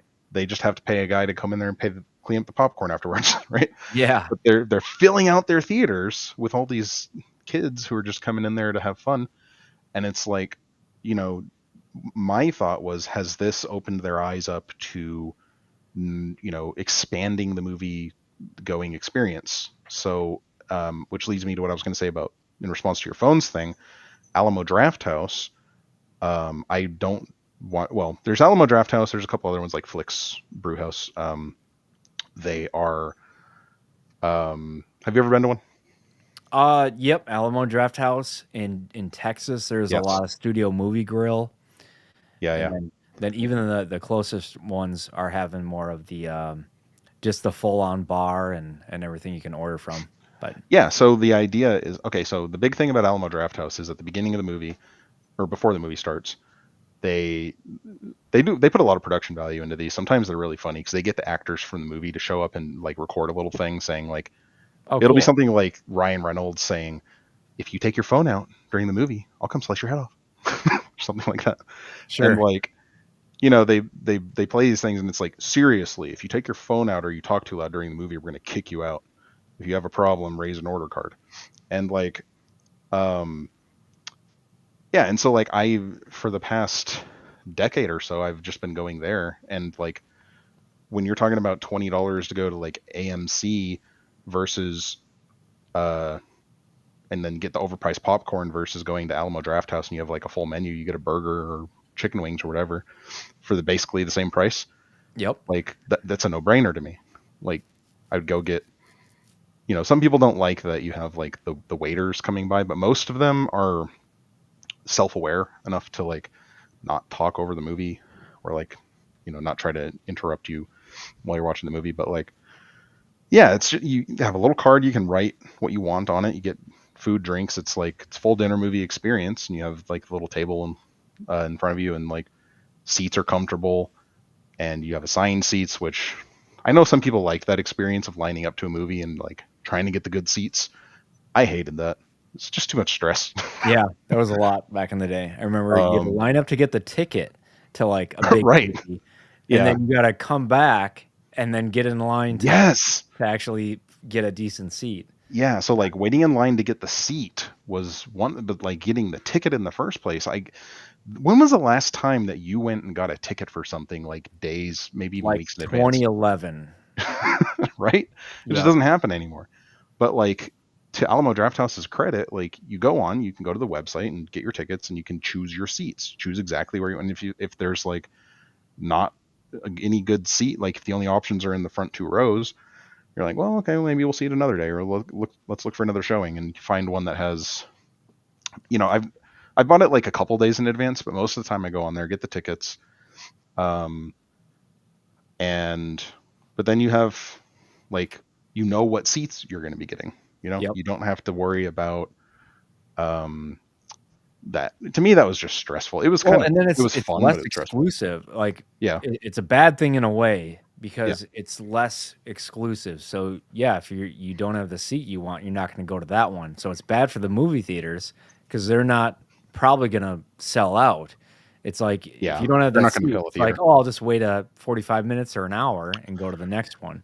Well, sometimes they do, sometimes they don't fill the theater, but it depends on the movie then, because I think it's yeah. There's pros and cons for sure, Yeah, but like I'm just saying it's another tick in the thing yeah, saying, "Oh yeah, well it's going to be on stream or it's going to be out of the big theater yes, exactly, next week because Lilo and Stitch is going to be there." And right, it's like, "Fuck, man, I want to see Mission Impossible on the biggest one." yeah.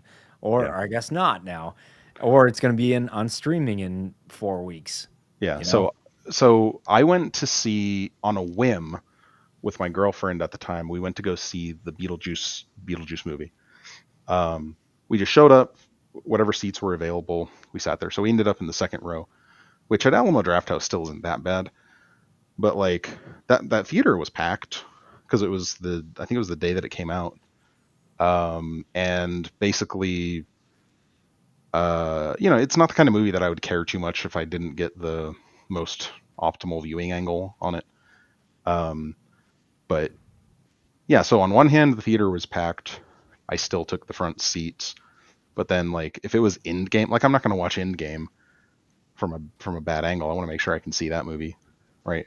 Um, and so, yeah, it goes both ways a little bit. Sometimes here's the other thing. Um, if there's not good seats, or basically if they fill up like 80-90% of the theater, they'll create more showtimes, which I've Oh, seen. sure. Yeah, like especially like weekend, uh, when a new movie is coming out, there's been times where like Boy and the Heron, I remember that one sold out, but then they created more showtimes like a few hours later, because when I went back to the website to look, I was like, oh, hey, there's more available now that are empty. And Yeah, I there's waited. interest. Yeah, But yeah, when there's so many showtimes and just so many seats yeah, now, which is weird because like having the comfortable seats, there's less of them than yes, before, but they're not selling out mostly.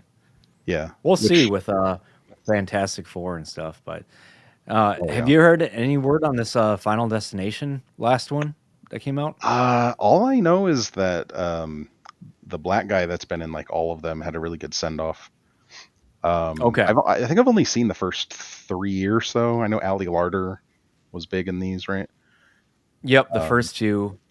And yeah, and then she went away. It was yeah. like Devon Sawa, even like Sean William Scott was in the first Oh, one. right, right. Yes. Oh Yeah, there was God. a bunch of people, and then they all went away, and it was kind of just a recast, Right. which it was still a good premise in that second one. Hmm. Uh, and then all I know is about the marketing. Like the marketing has just been amazing for Really. this movie. I haven't gotten to see it yet. I probably won't, but the marketing has been great because like on the back of the log trucks and stuff like that, it'll be like Final Oh, Destination. really? Okay. Yeah. Yeah, That is a I've fear seen that some I of those still have. in real life. Every time I'm on the freaking highway, Yep, I avoided them. Our yes. generation avoids those. Not only from Final Destination 2 was that a thing, but also on. Do you remember Need for Speed Most Wanted? I want to call it. No, It was on like PlayStation 2. no, I didn't get that one. So you're escaping the cops. You're trying to get you're trying to I guess, go up the list. Maybe it was Blacklist. I don't know. There were two of them that were very similar. Uh-huh. But anyways, you're going by these trucks that have all these like logs and everything. And if you barely touch that thing, logs go everywhere. And it messes up the other cars, but it also can mess up you too. Really? So it was something you wanted to avoid too. If you go around the truck and like barely hit the front Yeah. with your back tire, then you're good. But man, you hit those trucks and logs go everywhere. Yeah. So, um, so Ellie Larder, the reason she's fresh in my mind is because I was just watching Heroes with True Pop Culture. Yep. Um, but you said she was only in the first two. That I know of, yeah. I think How she's many have there been? Do you know? No, because I about five. okay. Like I said, they stopped tracking their numbers, or calling them 1, 2, 3, 4, 5.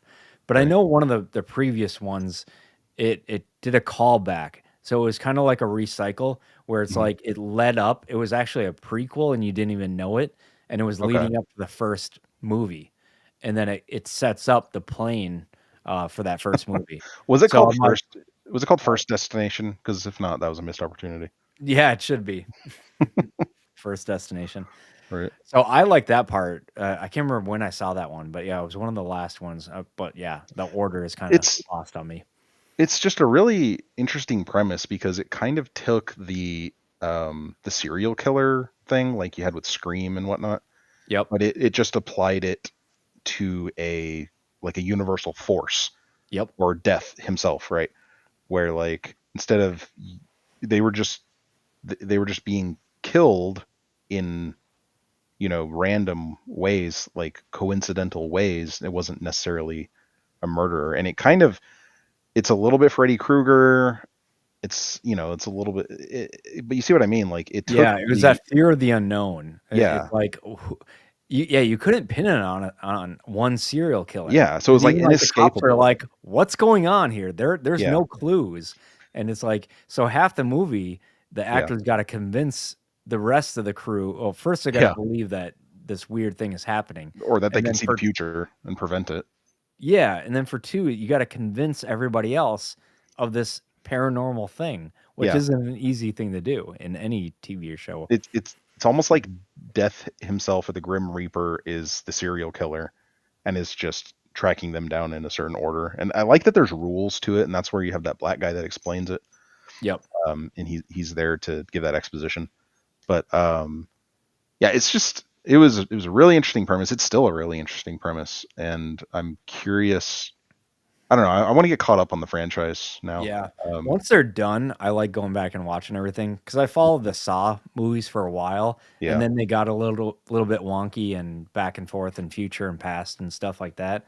Hmm. But yeah, I'm a completionist for sure. So I'd like, okay, give me a like going back to the TV shows we were talking about. It's like, okay, get done with all your mess and then tell me when Hmm. it's actually done, and I'll watch it start to finish. Yeah, that's a good point, and more so uh, on anime. Actually, um, there will be people that are praising an anime up one wall and down another, and so many times an anime will not stick the landing that at this point, I'm not gonna get invested into something new until it's done. So now I have to avoid spoilers. So that there's that. But like I don't want to even invest time into watching a show that's still coming out because I there's such a high chance that it's going to either deteriorate slowly or they're just going to fumble the landing in such a big way. Yep. Um, and so like Freerin, everybody's praising that, and Full Metal Alchemist Brotherhood is my number one anime of all time, and that show just it's good throughout. It sticks the landing. Have you seen that one? No, you're preaching to the crickets here. It's Okay, not well my thing. Maybe someday. it's just because it's anime, you shouldn't discount it, but I think it's one of the best written and executed shows ever, regardless of it being anime. Um, the character development, the like the in universe the science slash magic system, whatever you want to call it. And there's a lot of mystery to it, and just the fact that it has one of the, or yeah, I would say the most satisfying endings, right? It's just not that it's necessarily a good or a bad ending. It's just satisfying because it just wraps everything up in a neat bow in a way that Okay. makes sense. The author of the manga that it's based on, just she thought everything through before writing it. And that's another thing you don't see in a lot of stuff nowadays is just a plan to begin with. But like, anyways, so but people are saying Frieren, this new anime that has come out, is so much better than Full Metal Alchemist Brotherhood. And I'm like, how can you can't say that until it's over because it's only good now because of what people are saying that what they think that it might become, and so until they've actually stuck the landing and it is a better conclusion, which that might be the case, which would be great. I'd love to have another really good anime, but yeah, it's hard to even get into shows when, like you were saying, like you just wait till it's done, and once it's done, if everybody's still saying good Well, things yeah, about it. because then the cook is out of the kitchen. Yeah, Be like, well, Game of hey. Thrones is another good example. Like everybody was so invested in that show, and then they failed the landing. Well, I waited till it was done. Like I couldn't Yeah. just get started because I would have to pay for it. This is back whatever 2015. I'd have to pay for HBO, Hmm. or pay for cable, Right. pay for HBO, and then start it from the beginning. And then, like you said, that was around the time where spoilers were becoming a big thing. Yeah. 'Cause you're People like, were starting to respect it more though. Which was nice. yeah. Um, And then I'm like, okay, once it gets done, I'll watch from the beginning. And then it slowly, from what I heard at the time, was starting to get worse and worse. And yeah. they're like, "Yeah, I'm not really watching it anymore," or whatever. I'm like, "What? I thought we were talking about this thing." So Right. I didn't watch Game of Thrones until COVID, and then I watched Right. it all from start to finish in like 3 weeks, Oh which wow. was probably When did, too much. how many times did you come out of your cave during that time? Well, it was yeah, was it COVID? No, it might have been when I got out of the hospital. Right. So I was just stuck You're on just the bedridden. couch, and I just Right. yeah, I binged it. And a couple times I did fall asleep. I think it was around those times of season 6-ish, 5, 6, Yeah. when it starts to like, get a little long-winded and little wonky and stuff like here. So I'm Yeah. like, "Oh, I thought I completed an episode, but I really didn't. I really fell asleep and it just went on and played the next one." Right. So I'm like, "Where did I leave off?" Because different storylines are going. So yeah, I recently went back and watched the whole thing again and like, yep, I could tell where it starts to die out Yeah. and then the whole last whatever 2 seasons or whenever the book stopped. Right. Yeah. I mean, I was so close. I still haven't seen it. I mean, I know pretty much everything that happens, but I was so close to watching it, and then I heard how much everybody hated the last season, and then I just like, well, I'm glad I didn't watch it. Oh, you haven't watched any of it? No, well, okay, yes and no. I've seen part of season one because my buddy in college was showing it to me in like 2014 ish. Um, yeah, that would have been 2014. So I saw a few. I saw Ned Stark get his head cut off. Yeah, I would Uh, watch it if I were you. I don't regret it. Some people say like, "What's the point?" But I'm like, yeah, no. There's some good freaking writing in there, good yeah. lore, Red good. Wedding. I know all the stuff that happens. It's just I Oh just yeah. haven't sat Okay. through it. Well, and it's a different, knowing it and seeing Yeah, it and stuff yeah. like. That to me. Okay, back to spoilers. I think there was more of a like a cultural wave of people at least having a grace period of not spoiling shows, um, or anything. Like the big one was Infinity War.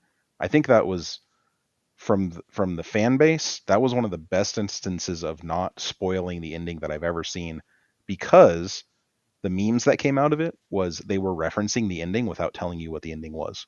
It was Okay. amazing. Cool. So like the whole thing where everybody gets dusted and snapped and they all dust away. There was people that were just posting pictures of similar things that had happened without necessarily it's kind of the thing where like you look at the picture before seeing the movie and none of it makes sense. And then Yeah. after the movie you're like, "Oh, this is revealing the entire plot. I just didn't get the context." And Yeah. it was kind of cool. And so like I saw that as a trend when Infinity War came out. But that was like um that was one of the best examples of people not spoiling something. Um, I think the fan base really respected it, and I think you can tell a lot if the fan base respects the media or not by how willing they are to spoil it. Like the Lilo and Stitch thing. As soon as it came out that the ending was different, people were like, "Here's what happens at the end. Don't go see it." Yeah, Like, there's just so much content out there and people break down just everything. I used yeah, to not watch like especially around that MCU time, that Infinity War Endgame. yeah, I wouldn't watch anything, any trailers, right. um, a- Yes, any trailers that were coming out from the studio or anything on YouTube too, or yeah, any breakdowns of trailers. That's when it started to get like really popular. yeah. And I So, was waiting for afterwards and then I watched the reviews. so I had a rule. It was kind of similar, not as strict, but I would watch the first, maybe the second trailer because I would theorize about things with my buddies. Yeah. Um, but then you don't watch any of the other trailers, like the TV spots, anything that comes out close to the release, because they spoil a lot of stuff in those. Definitely Even not during the the YouTube Super breakdowns. Bowl, I would Yeah, not watch the Super Bowl commercials. Like, right. as soon as the Super Bowl, the action, the playing, Yeah, ended, I got up and walked away because I knew there were gonna be certain, trailers that were gonna come on, and I'm like, "Nope, I don't even wanna see anything." And I really do wanna see the other commercials too that were right. non-movies and stuff, Yeah. but But those you can go watch afterwards, they'll have them on yep, YouTube. that's true, and that was around that time where it's like, yeah, you could just watch them on whatever, but Yeah. yeah, it was a different time. But yeah, back to just Final Destination. Yeah. Yeah, I was looking. I don't have any physical media that I can find that has Final Destination. I know I probably have like them off in somewhere, Yeah, me some neither. case without the or some CD DVD case. You know why that Past is, one I think, at least for me, why I think I don't have it is just because they showed it on TV all the time. that could be too. Yeah, a lot of the TV things people didn't buy as much on DVD. Yeah. So I just never had a need, I guess, to get it. Um, I could go a year without watching it and be fine. Yeah, if I can find complete sets, I'll probably do Yeah. that. So I'll probably do complete sets. Yeah, especially if these things That's are done. Like if this is the end of the Final Destination, Saw, yeah, Purge, stuff like that. I'll and I'll that's a get whatever they have. and that's a big if too, because they're Yeah, all because they these can just come back rebooting. out with another one. Yeah. Like the Predator series is really bad about this. I wish they'd make more of the Adrian Brody one. That one's actually pretty good. Yeah, I But watched that like, recently. That wasn't too bad. yeah, and like Topher Grace's character is amazing in that. Yeah, Um, goofball. yeah. And anyways, I want more of that, but they're giving you Prey instead, and like, they're just it's these franchises that are just constantly rebooting or whatever you want to call it, making sequels, reboots, prequels just to maintain IP control. Scraping the Yeah. barrel of the IP, the Yeah, and IP it's all barrel. just so that they don't lose IP rights. Yeah, I wish I didn't know that. Yeah. I found that out from not MCU, but Marvel Yeah. selling they sold, the way I understand it, they sold the movie rights, only the movie rights to different characters, and they let it go across all these different studios, Sony, Yeah. Universal, Fox, all these things. It'd be like, yep, you only get the movie rights, but you have to make something. Yeah. Yeah, I can't remember the exact deal, but you have to, Yeah. something has to be in production Every and have certain a number of years. release, you know, Yeah. at a certain amount of time. Yep. Maybe it's like 4 or 5 or 10 years at a time, whatever the thing Yeah. is. Yeah, I don't know the number, but that happened with the Matrix. Yeah, That's you why. had to be like actively working on it was the deal and Yeah. have it release. Yeah, so that's why I believe that's one of the bigger reasons why Matrix 4 got made. Um that would be a fun one. Yeah, I think we should just talk about the whole Matrix franchise Yeah, we because could do that. I yeah, but that was an interesting one because the the Wachowski brothers, now the Wachowski sisters, didn't want to do it, but they were forced into doing it because the studio was basically like, well, if you don't do it, we are. So screw you. And Yeah, so that doesn't make sense to me. But well, then how do you get the actors and everything like that too? yeah, Because they got Keanu Reeves a and big enough check. I And guess so so, but fuck, man. Like yeah, you can only do something with so much money, you know what I mean? exactly. I don't know. But And especially when like you create it, yeah, and I guess that's part of the contract when you get in bed with a studio, but right. that So sucks. you might just have, the Saw franchise, Final Destination, just continuing as long as the studios think that it's milkable as a franchise. Yeah, but yeah, like I said, I'll get the complete because I've been seeing them more and more on Amazon Yeah. and stuff like that. But then if I can find them in the wild, even better Yep. because then that's the original Final Destination 1, 2, Yeah. and then what? Yeah, if I decide to get in the other ones, but that's what it makes like searching for this stuff a cool adventure because then I'm somewhere like Final Destination 4, or I can like look it Yeah. up real quick Yep. and then just yeah. Like some people do comic books, I'm gonna start doing freaking DVDs. This is my comic book, you know. Yeah.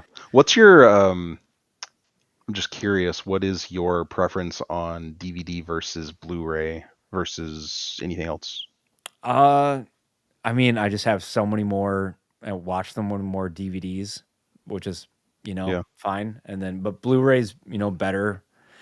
Yeah, I don't know. It's a good question. Like I eventually switched to Blu-ray with Blu-ray players. PlayStation 3, I think was the first one to have a Blu-ray. Hmm. Uh, Yeah. they Well, cost more at the time and still do. Now they're a little bit closer, I think. But I never got into 4K. I think I have Top Gun Maverick 4K and yeah. Interstellar, but that's about it. I don't, I Yeah. don't have a 4K player.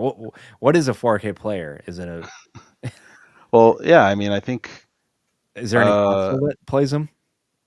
I think anything, well, I don't know. It's more about the TV, having a TV that has 4K, but um as far as I think any Blu-ray player should be able. Oh, a Blu-ray does play it? See, I don't Well, even know. Yeah. because they're still on Blu-ray. I don't think that there's any limitation to. I don't know these things Okay. because, Yeah, it's something I have to learn. But yeah, but DVDs I have just been always my jam. Then I go to VHS and then yeah. dabble in Blu-ray. Well, because I was listening to somebody talk recently. The reason I bring this up is the reason why DVDs are still being produced today is because they look fine. I mean, they're 480, and it's better. I just remember watching DVDs, up till I was still in high school and college in like 2008, and but I'm watching it on this like a CRT television or just a really small LCD, right? And they Yep. still looked amazing. And then I come to find out like a few years ago, DVD maxed out at 480p. I'm like, that's mind blowing. I thought it was at least 720. Oh, But now you really? have, but like typical movies on Blu-ray, just non 4K standard Blu-ray movies are going to be 1920 1280, so 1080p. Okay. So like it'd be interesting. I don't know. Maybe we can go into more depth on this at some point. But like the how many 480 images can you fit on a 1080? It's something like two and a half. I mean, yeah, that's just math. So it's like two and a half Okay. Yeah, that's above wide. my tism brain, I guess. But It's yeah, just other it's guys, I know Mo Zamboni knows a bunch about that stuff too. But yeah, we can well, pull some people on that yeah, know that'd be a fun graphics. discussion. Just talking about like the format differences and like there's still value in DVD because they look fine. I think it was Adam Renaissance Nerd actually. You do a show with him, don't you? Don't you go on his show? Yep. Yep. Quick shout out to him because I think he was the one who was talking about this where like DVDs look fine. They like you can see it's oh yeah, that's what it was. He was ranting because he didn't like 4K how crisp it looked. He's like it looks too real. He's like I wanted to look like I'm looking at a movie, not like in through a window. Yeah.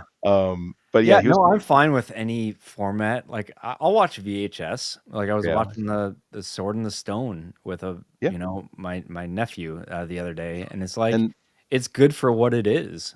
exactly, yeah. Like I don't need Sword in the Stone in 4K. Now, do you have a CRT television that you watch it on? That one it's an old flat screen, Okay. and it's fine for what it So needs to be. if it's an older flat screen, even if it's not CRT, then it still might look. It's basically the scanning effect that you need to replicate. So it might still give you that effect. But like when you watch, yeah, this is a whole deep dive. I only just recently learned about this, but like why certain things like video games look better on CRT. Video games especially, it's just because of the way the technology works.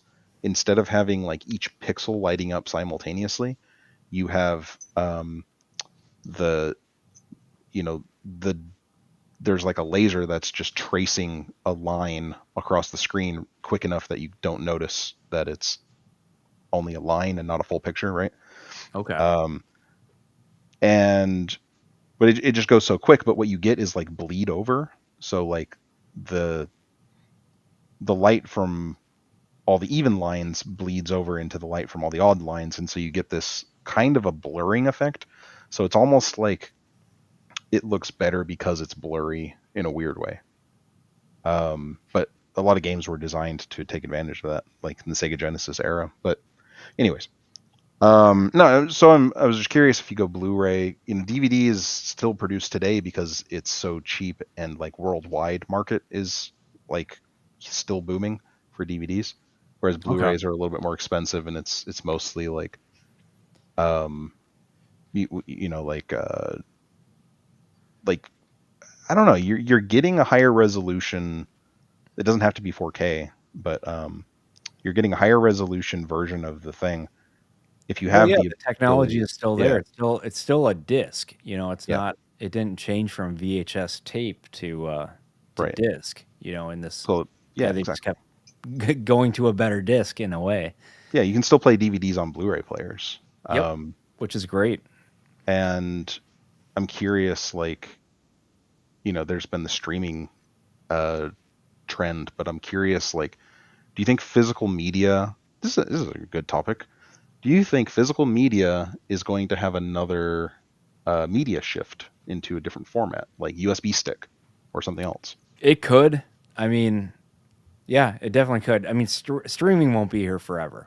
Like there'll be a new version of streaming, which Yeah, and they're gonna lose tons of money on that. Well, however that looks, but it's gonna be physical media. You can't have stores without anything in yeah, it, and you can't have pay all this money for a license to watch this. And like we talked about last week, and we're gonna change it whenever we want to. So it's right. not. So it's like the money you put into it is kind of worthless as well. Yeah, I don't know. That seems like it can only last for so long. yeah.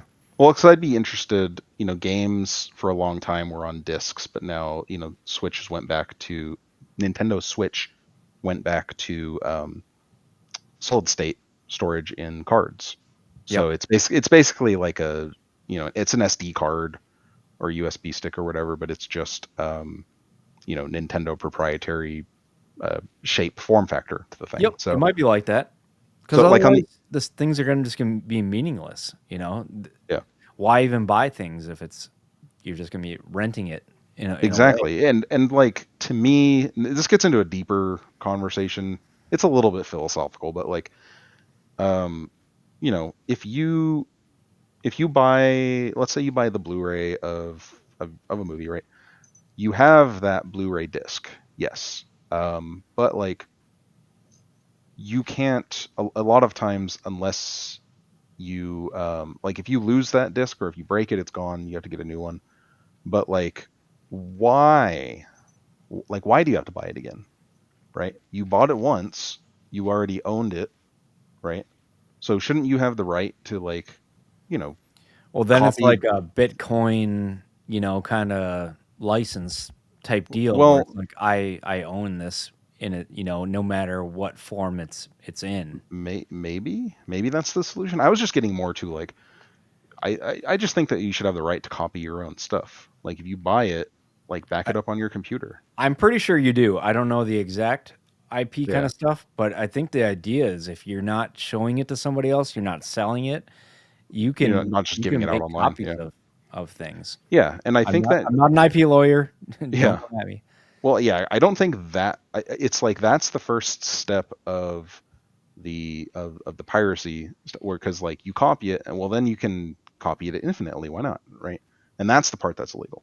And distributing it really is the part. But like Well, you can take a picture and copy your yeah, picture over and over again. yeah. And um but like even with sharing it, like you can lend your Blu-ray to your friend. Why can't I lend my or whatever? you see where I'm getting. Like, Yeah, I it's get not you. too far of a stretch. But anyways, what I think I'm more so trying to say, like, physical media is, you can stretch the definition of that, because, like, a Blu-ray disc is physical, you can hold it, but so is the hard drive in your computer.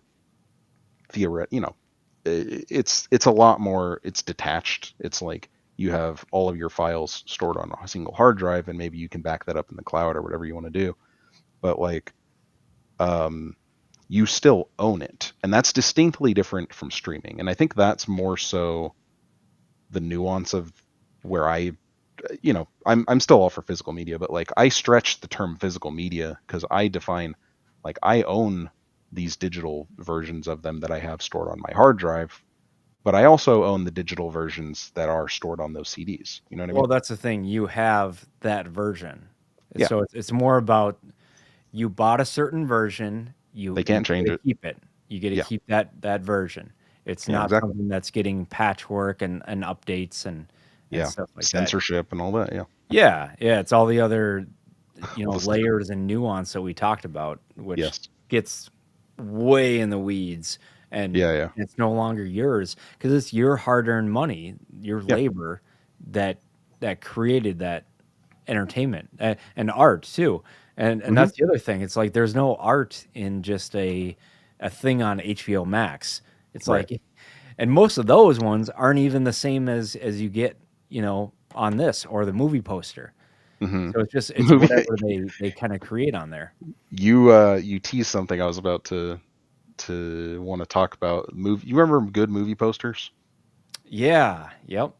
It Jeez, was that's a whole other artistic. thing. It was drawing or painting or oil Did you or did you see the Jurassic World Rebirth poster where they were yeah, talking about? Oh God, yeah.